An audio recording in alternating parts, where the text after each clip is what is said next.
পিরোজপুর জেলার ৩টি সংসদীয় আসনে এই পর্যন্ত ১৬ জন প্রার্থীর মনোনয়নপত্র দাখিল। আসন্ন ত্রয়োদশ জাতীয় সংসদ নির্বাচন উপলক্ষে পিরোজপুর জেলার ৩টি সংসদীয় আসনে এই পর্যন্ত মোট ১৬ জন প্রার্থী মনোনয়নপত্র দাখিল করেছেন।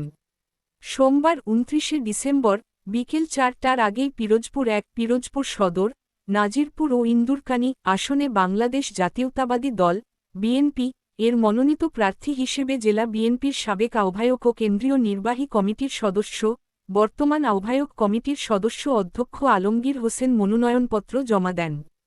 তিনি নির্বাচন আচরণবিধি অনুসরণ করে দলীয় নেতাকর্মীদের সঙ্গে নিয়ে পিরোজপুর জেলা প্রশাসকের কার্যালয়ে উপস্থিত হয়ে জেলা প্রশাসক ও রিটার্নিং কর্মকর্তা আবু সাইদের হাতে তার মনোনয়নপত্র দাখিল করেন। জেলা রিটার্নিং অফিস সূত্রে জানা গেছে, ত্রয়োদশ জাতীয় সংসদ নির্বাচন উপলক্ষে পিরোজপুর জেলার ৩টি সংসদীয় আসনে মোট ২২ জন প্রার্থী মনোনয়ন ফর্ম সংগ্রহ করেছিলেন।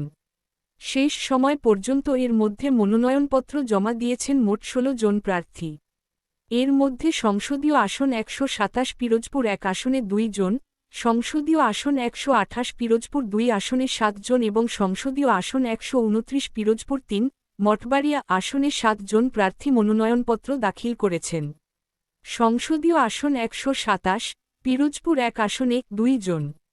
১. অধ্যক্ষ আলমগীর হোসেন, বাংলাদেশ জাতীয়তাবাদী দল বিএনপি ২. মাসুদ সাইদি, বাংলাদেশ জামায়াতে ইসলামী। সংসদীয় আসন ১২৮, পিরোজপুর ২ আসনে ৭ জন। ১. শামীম সাইদি, বাংলাদেশ জামায়াতে ইসলামী ২. আহমেদ সোহেল মঞ্জুর সুমন, বিএনপি ৩. মোস্তাফিজুর রহমান, স্বতন্ত্র ৪. ফয়সাল খান, এবিপি ৫. আবুল কালাম আজাদ, ইসলামী আন্দোলন বাংলাদেশ ৬. মাহমুদ হোসেন, স্বতন্ত্র ৭. মহিবুল হাসান, জাতীয় পার্টি জেপি। সংসদীয় আসন ১২৯, পিরোজপুর ৩, মঠবাড়িয়া ৭ জন। ৭. রুস্তম আলী ফরাজি, ইসলামী আন্দোলন বাংলাদেশ ২.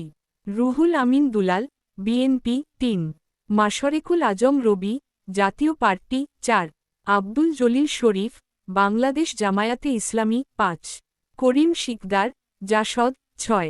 তৌহিদুর ইসলাম, স্বতন্ত্র ৭. শামীম হামিদি, জাতীয় নাগরিক পার্টি এনসিপি। মনোনয়নপত্র দাখিলকালে জেলা ও উপজেলা পর্যায়ের নেতাকর্মীরা উপস্থিত ছিলেন।